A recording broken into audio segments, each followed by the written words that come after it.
मेरा नाम मोहम्मद सलीम है और मैं फ़ौजी बैंड से मुंसलिक रहा हूँ, लेकिन अब एक रिटायर्ड ज़िंदगी गुजार रहा हूँ। मेरे साथ एक बड़ा अनहोना और अजीब वाक़या पेश आया। ये मेरी ज़िंदगी का सबसे अनोखा वाक़या था। ये वाक़या मैं आपको सुनाता हूँ, लेकिन उससे पहले मैं आपको ये बता दूँ कि पहले मैं जिन्नात और भूतों चुड़ैलों पर यकीन नहीं रखता था, मगर इस वाक़या के बाद मेरा उन पर यकीन पुख्ता हो गया। फ़ौज की नौकरी के बाद मैं घर वापस आ गया। फ़ौज में मेरा काम फ़ौजी बैंड में बैंड बजाने का होता, मगर बैंड बजाने में बड़ी महारत हासिल थी मुझे, और फिर मैं दूसरे साथियों पर सरबराह मुकर्रर हुआ। सब म्यूज़िक बैंड बजाने में मेरी पैरवी करते। जैसे जैसे मैं उनको एक म्यूज़िक डायरेक्टर की तरह हिदायत देता, वो उसी तरह करते।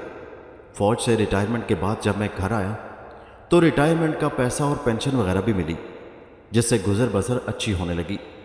फ़ौज में मेरी बड़ी इज्जत थी, मगर रिटायरमेंट की ज़िंदगी एक बड़ी अजियतनाक ज़िंदगी होती है। नौकरी के वक्त इंसान की इज्जत होती है, हर तरफ से वाह वाह होती है, लेकिन एक रिटायर्ड आदमी के घर में कोई इज्जत नहीं होती। और घर में बैठकर खाने से तो आप जानते हैं, कानून का ख़जाना भी ख़त्म हो जाता है। घर में फारिग बैठे बैठे एक साल गुजर गया तो बैंक में मौजूद सरमाए में कमी आने लगी। बीवी ने कहा, इस पर ज़रा गौर कीजिए, सोचिए, औलाद जवान हो रही है, कल को शादियां भी करनी हैं इनकी, या तो कोई नया काम ढूंढिए या फिर कुछ कीजिए ऐसा जो आपको आता हो। मुझे तो कोई नया काम नहीं आता सिवाय बैंड बजाने के या बैंड वालों को म्यूज़िक बजवाने से। तो फिर यही काम क्यों नहीं शुरू करते, मेरी बीवी कहने लगी। शहर में प्राइवेट बैंड्स वाले हैं ही कितने। ये 1980 की दिहाई की बात है। उस वक्त बहुत ज़्यादा बैंड्स वाले नहीं होते थे, मगर फिर भी हमारे छोटे से शहर में 3-4 म्यूज़िक बैंड्स मौजूद थे। मैंने बीवी की बात पर गौर करना शुरू कर दिया और चंद एक रिटायर्ड लोगों से रब्ता किया जो म्यूज़िक बैंड से वाबस्ता रहे थे, और फिर हमने एक बाकायदा अपना म्यूज़िकल बैंड बना लिया। फिर बाकायदा एक दफ्तर बनाया और काम का आगाज़ हुआ। हमारे ग्रुप में मेरे अलावा 4 लोग और भी शामिल हो गए और मैं उनका सरबराह था। तय ये हुआ था कि आहिस्ता आहिस्ता हुनरमंद लोगों को भी शामिल करते जाएंगे। हमने अपनी ज़रूरत के तमाम साज खरीद लिए। हर किस्म के साज हमारे पास अब मौजूद थे। हम 5-6 लोगों ने काम शुरू कर दिया और हमें काम शुरू किए हुए 3-4 महीने गुजर गए और हमें इसमें कुछ आमदन भी होने लगी। हम 5 के 5 बहुत मुतमईन थे, आपस में खूब दोस्ती भी हो गई। यह सर्दियों की एक रात की बात है। उस रात हमारे दफ्तर में ही एक छोटी सी दावत का एहतमाम था। हम सब दोस्तों ने यह इरादा किया था कि हम दफ्तर में ही खाना बनाकर खाएंगे और रात सारी गप्पें लगाते रहेंगे। लिहाजा हम सब लोग अपने अपने घर बता कर आए थे कि आज रात हम अपने दफ्तर में ही गुजारेंगे। हमारा दफ्तर बाजार से मुल्क एक गली के अंदर था। हमारा शहर चूंकि छोटा है, इसलिए सरे शाम ही चहल पहल ख़त्म हो जाती है, गलियां और बाजार वीरान हो जाते हैं। हमारे छोटे से दफ्तर के अंदर एक किचन भी था, जहां पर हम वक्तन फ़वक्तन चाय वगैरह बनाया करते थे। उस रात हमने वहां पर खाने का अहतमाम किया और खाना खाने के बाद हम लोग खुशगपियों में मसरूफ़ हो गए। रात का वो न जाने कौन सा पहर था, शायद 11 या 12 का वक्त था और सर्दियों की रात थी। बाहर बहुत ज़्यादा सर्दी थी और अंदर हम लोग हीटर लगाए खाना खाने के बाद आराम से बैठे गप्पों में मसरूफ़ थे कि अचानक हमारे दफ्तर के दरवाजे पर दस्तक हुई।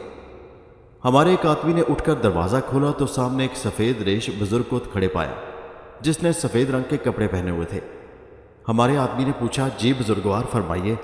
बुजुर्ग कहने लगे, आपके बैंड का सरबराह कौन है?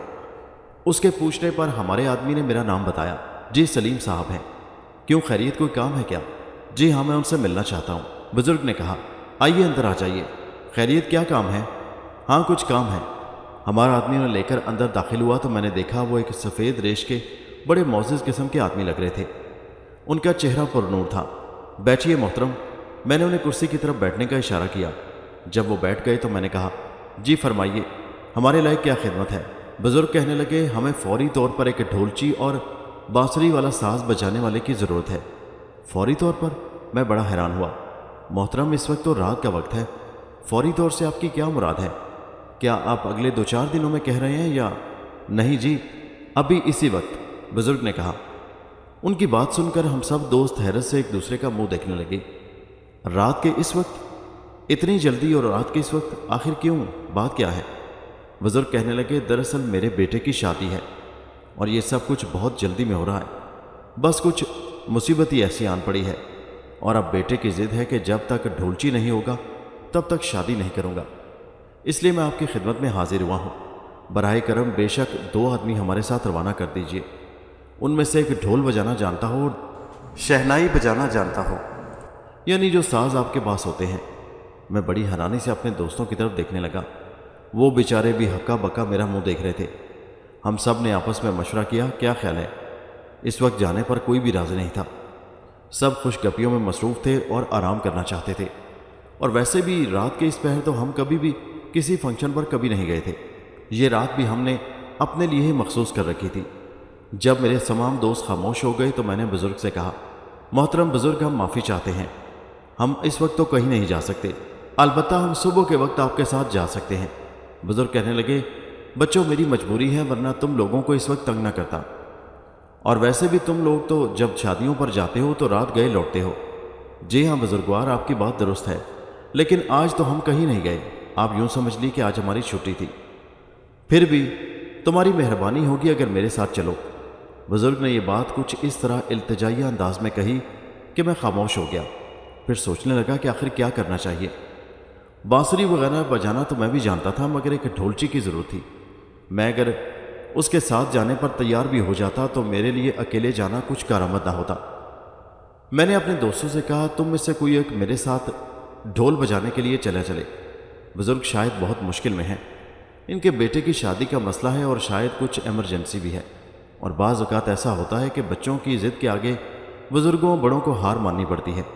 अगर तुम में से कोई एक दोस्त मेरे साथ ढोल बजाने पर तैयार हो जाए तो मैं इन बुजुर्गवार के साथ जा सकता हूँ। हम 2 लोग इनके साथ जाकर अभी फंक्शन करके 2-1 घंटे में वापस आ जाएंगे। मेरे इस तरह कहने पर मेरा एक साथी जावेद उठ खड़ा हुआ। वो हमारा ढोलची था। कहने लगा, सलीम साहब, मैं आपके साथ चलता हूँ। मैंने कहा, ठीक है बुजुर्गवार, चलिए हम दोनों आपके साथ चलते हैं। बुजुर्ग हमारे इस तरह मान जाने पर बड़े खुश हुए। मैंने बुजुर्ग से कहा, आप दफ्तर से बाहर खड़े हों, हम 5 मिनट में तैयार होकर अभी आते हैं। हम दोनों ने जल्दी से अपना मखसूस बैंड वाला लिबास पहना। हमारे दोस्तों ने मना भी किया कि इस वक्त मत जाओ, लालच मत करो, न जाने पता नहीं कौन है, कहाँ से आए हैं। मैंने कहा, दोस्तों लालच की बात नहीं।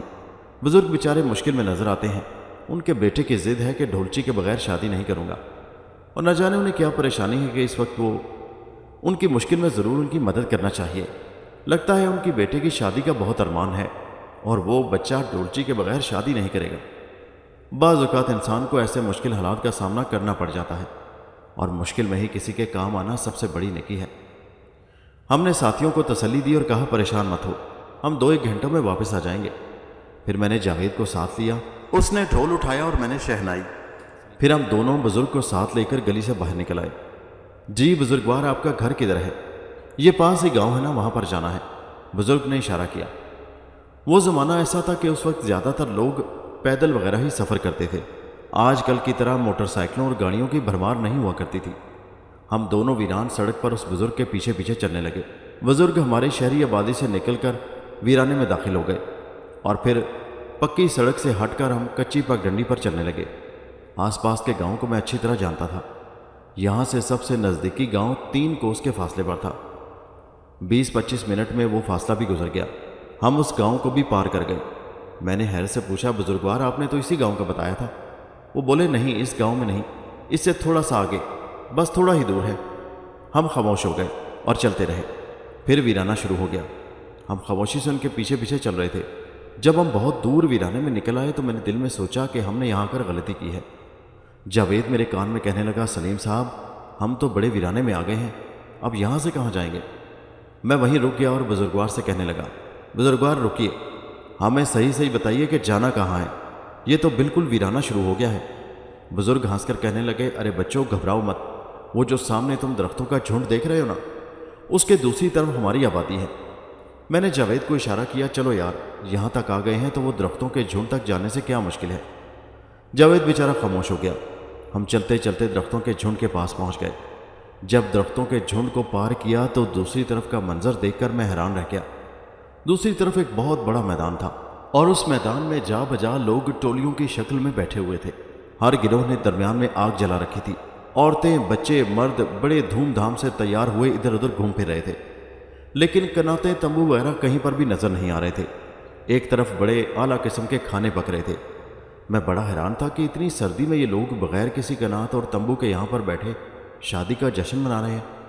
बुजुर्ग हमें लेकर एक गिरोह की तरफ बढ़े जिसमें कुछ मोअज़्ज़िज़ लोग बारिश बुजुर्ग बैठे हुए थे और उनके दरमियान में एक खूबसूरत नौजवान बैठा था। उसने बड़ा खूबसूरत लिबास पहन रखा था। शायद ये वही नौजवान था जो दूल्हा था। बुजुर्ग ने उस खूबसूरत नौजवान की तरफ देखकर कहा, लो भाई मियाँ, साजिंदे भी आ गए हैं। अब तुम्हारी ख्वाहिश तो पूरी हो गई ढोल बजने की, अब शादी की रस्म अदा की जाए। हाँ हाँ की जाए, सब ने कहा। हम एक तरफ खड़े हो गए, निकाह हुआ और उसके बाद फिर हमने अपने साज बजाने शुरू किए। ढोल की थाप और शहनाई पर वो नाचने लगे। कुछ देर वो सब खुशी के गीत गाते रहे और हम लोग साज बजाते रहे। फिर पुरतकल्लुफ़ खाने का एहतमाम हुआ। इसमें कोई शक नहीं कि मैंने ऐसा लजीज खाना अपनी पूरी ज़िंदगी में कभी नहीं खाया था। खाने में अनवाओ इकसाम की चीज़ें थीं, बुने हुए मुर्ग, बकरे, कोफ्ते, चने, चावल, पुलाव और न जाने क्या क्या। उन सब औरतों मर्दों में मैंने एक चीज़ यकसां देखी थी कि वो सब के सब बेइंतहा खूबसूरत थे और उन सब ने मखसूस किस्म के लिबास पहन रखे थे। कुछ औरतें बड़े भड़कीले लिबास में मलबूस थीं और दूल्हा ने बहुत खूबसूरत शहाना लिबास पहन रखा था। दुल्हन को हमने नहीं देखा। खाना वगैरह ख़त्म हुआ, शादी की तकरीब ख़त्म हुई और बुजुर्ग कहने लगे, आपका बहुत बहुत शुक्रिया बच्चों, चलिए मैं आपको छोड़ आता हूँ। हमने अपने साथ संभाले और उनके साथ वापस निकल आए। दरख्तों के झुंड से निकलकर वीराने से चलते चलते उस गांव में पहुंचे। अब उस गांव से निकलकर हमें हमारे कस्बे तक आना था। अब एक और वीराना था। हम चलते रहे, बुजुर्ग हमारा बार बार शुक्रिया अदा कर रहे थे। जब दूर से हमारे कस्बे के आसार नजर आने लगे तो बुजुर्ग वहां पर रुक गए। कहने लगे, बस बच्चों, मैं यहीं तक आपके साथ आ सकता हूं, अब मुझे वापस भी जाना है। ये लीजिए आपका मुआवजा। बुजुर्ग ने यह कहकर एक कपड़े की थैली हमारी तरफ बढ़ाई। थैली काफ़ी वजनी मालूम होती थी। मैंने थैली को खोलकर देखा तो उसमें मुझे सोने के सिक्के नजर आए जो चमक रहे थे। सोने के ऐसे बेशबहा सिक्के तो बाजार में चलते नहीं थे और मैंने इतना खालिस सोना तो कभी देखा नहीं था। मैंने उन्हें बाहर निकाल लिया और चांद की रोशनी में देखा। सोने के सिक्के बिल्कुल असल मालूम हो रहे थे और चमक रहे थे। बुजुर्ग हमें देखकर मुस्कुराए और कहने लगे, ये हमारे ख़ानदानी धन दौलत में से है। इस वक्त ये रुपए नहीं बल्कि आपकी उजरत से काफ़ी बढ़कर है। उम्मीद है कि हमारा ये तोहफ़ा आपको पसंद आएगा। ऐसा खालिस और ख़ूबसूरत सोना आपने सारी ज़िंदगी नहीं देखा होगा। इसके साथ ही बुजुर्ग ने दूसरे हाथ में एक बहुत बड़ा थैला उठा रखा था। वो थैला हमारी तरफ बढ़ा दिया। इसमें खाने पीने का सामान मौजूद है। आपको हमारा खाना बहुत पसंद आया था ना, लिहाजा हमने खाने पीने की बहुत सी चीज़ें भी आपके साथ कर दी हैं। जावेद ने फ़ौरन हाथ आगे बढ़ाकर वो थैला पकड़ लिया। वो थैला काफ़ी वजनी था। थैला खोल कर देखा तो उसमें भुने हुए मुर्ग, चावल और बहुत सी खाने पीने की चीज़ें की इश्तहा अंगेज़ खुशबू आ रही थी। हम दोनों बहुत खुश हुए, बुजुर्ग का शुक्रिया अदा किया और बुजुर्ग वहाँ से रुखसत होकर चले गए। हम चंद कदम ही चले होंगे कि जावेद ने मुड़कर पीछे देखा और हैरत से उसके मुंह से चीख निकल गई, सलीम साहब। हाँ क्या हुआ? मैंने रुक कर उससे पूछा। सलीम साहब, वो बूढ़ा कहाँ गायब हो गया? मैंने पीछे मुड़कर देखा तो दूर दूर तक बूढ़े का कहीं नामो निशान तक नहीं था। अरे चला गया होगा। मगर सलीम साहब, इतनी जल्दी वो रास्ते से कैसे गायब हो गया? देखिए, दूर दूर तक रास्ते पर कोई आदमी दिखाई नहीं दे रहा। चांद की मध्यम रोशनी में मैंने देखा दूर तक रास्ता दिखाई दे रहा था मगर उस पर किसी इंसान का वजूद नहीं था। सलीम साहब, उसे गए हुए अभी चंद ही लम्हे हुए हैं और वो अचानक गायब भी हो गया। अरे तुम्हारा वहम है जावेद, चलो चलते हैं, मैंने सर झटक कर कहा। हम दोनों चलते चलते अपने दफ्तर में बिलाखिर पहुंच गए। दफ्तर में पहुंचकर हमने सामान वगैरह एक तरफ रखा और बैठकर थकावट दूर करने लगे। हाँ भाई, कैसा रहा? हमारे साथियों ने हमारे हाथों में थैले पकड़े हुए देखे तो कहने लगे, हाँ बहुत अच्छा रहा। तुम लोगों के लिए खाने पीने का बड़ा सामान भी लाए हैं, तुम्हारी भूख एक बार फिर चमक उठेगी। ये कहकर हमने थैला जो खाने से भरा हुआ था जावेद ने मेज़ पर लाकर रखा। अरे अरे खोलो तो सही भाई, क्या है इसमें? लगता है आज बड़ी दावत उड़ाई है, एक दोस्त ने कहा। हाँ भाई, इसमें बहुत सी चीज़ें हैं, मुर्ग पुलाव, भुने हुए मुर्ग, चावल, कोरमे, मुतंजन, खीर और पता नहीं क्या क्या। उन्होंने सब कुछ बांध दिया था। बड़े अच्छे लोग थे। कहने लगे, अपने साथियों के लिए भी खाने को ले जाओ। मैंने तारीफ़ करते हुए कहा। एक आदमी ने जल्दी से थैला खोला और उसमें से सारी चीज़ें बाहर निकालने लगा। मगर ये क्या? वो जो जो चीज़ें निकालता जा रहा था उनकी वजह से कमरे में एक गलीज़ बदबू फैलती जा रही थी। अरे ये क्या है भाई? उसने चौंक कर कहा। ये तो सारा गंदगी से भरा हुआ है।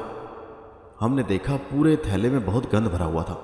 वो थैला जो अभी कुछ देर पहले खाने की इश्तहा अंगेज़ खुशबुओं से भरा हुआ था अब वो थैला गलाजत से भरा था और उसमें से बड़ी गलीज बदबू आ रही थी। हमसे मजाक करते हो तुम? मेरे साथी बिगड़ने लगे। अरे नहीं यार, हमें मजाक करने की क्या जरूरत है, मैं सच कह रहा हूँ, उस बुजुर्ग ने हमें इसमें खाना दिया था। मैं और जावेद हक्का बक्का एक दूसरे को देखने लगे। दोस्तों ने थैला उठाकर बाहर गली में फेंक दिया। ये देखो, उस बुजुर्ग ने हमें ये सोने के सिक्के भी दिए हैं। मैंने थैली उनके आगे रखते हुए कहा, ना भाई ना, तुम्हारे सोने के सिक्के भी ऐसे ही होंगे जैसा कि खाना है। एक दोस्त ने मुंह बनाकर कहा। हमने सोने के सिक्कों की थैली मेज पर उल्टी तो उसमें सारे सिक्के खोटे थे, सब के सब खोटे सिक्के, उनमें एक सिक्का भी सोने का नहीं था। मैं और जावेद परेशानी से एक दूसरे को देखने लगे और फिर हमने शुरू से लेकर आखिर तक सारी कहानी उन दोस्तों को सुना दी कि किस तरह हमने वीराने में एक शादी का अहतमाम देखा और फिर उन्होंने हमें सोने के सिक्के और खाना दिया। हमने वहाँ पर खाना भी खाया और खूब साज बजाए और वो बड़े खुश भी हुए। दोस्त ये सुनकर सोच में पड़ गए और कहने लगे, ज़रूर तुम लोगों के साथ धोखा हुआ है, हमें लगता है कि वो इंसान नहीं थे, कोई और ही मखलूक थी। हम दोस्तों ने सुबह होते ही सबसे पहला काम ये किया कि उस गांव का रुख किया जो हमारे कस्बे से पहला गांव था। हम वहां पहुंचे और लोगों से पूछा वो सामने दरख्तों के झुंड के दूसरी तरफ कौन सी आबादी है। गांव के लोग हमें हैरत से देखने लगे और बोले, अरे भाई, दरख्तों के झुंड की तरफ तो कोई आबादी नहीं, वहां पर तो एक बहुत बड़ा मैदान है जो अरसा दराज से खाली पड़ा है। पहले वहां कुछ लड़कों के साथ खेलते हुए अजीबोगरीब वाक़यात पेश आए। कुछ लड़के तो बीमार हुए और ऐसे पागल हुए कि फिर ठीक ना हो सके। कहते हैं कि वो आसेब ज़दा मैदान है, वहाँ पर जिन्नात चुड़ैलों का कब्ज़ा है। गाँव वालों की ये बात सुनकर हम बड़े हैरान हुए। मैंने कहा, वो चल कर देखते हैं। रात को वहाँ पर एक शादी हुई थी, वहाँ पर ज़रूर कोई ना कोई ऐसे निशानात होंगे जिससे आपको यकीन आ जाएगा कि हम रात को यहाँ पर आए थे और हमने एक शादी की दावत देखी थी। जब हम वहाँ सारे दोस्त मैदान में पहुँचे तो पूरे का पूरा मैदान खाली पड़ा था और उस मैदान में इतनी इतनी घास उगी थी जैसे लगता था कि अरसा दराज से वहाँ पर इंसानी कदम न पड़े हों। मैं और मेरे साथी मुंह लटकाकर वापस आ गए और मैं समझ चुका था कि वो वीरान जगह सारी आसेब ज़दा थी। वहाँ पर जिन्नात और चुड़ैलों का कब्ज़ा था जिन्होंने हमें इंसान के रूप में आकर अपने यहाँ बुलाया था और जहाँ हमने शादी देखी थी, लेकिन वो हकीकतन इंसान नहीं थे, जिन्नात थे। और उन शरारती जिन्नात ने हमारे साथ एक भयानक मजाक किया था।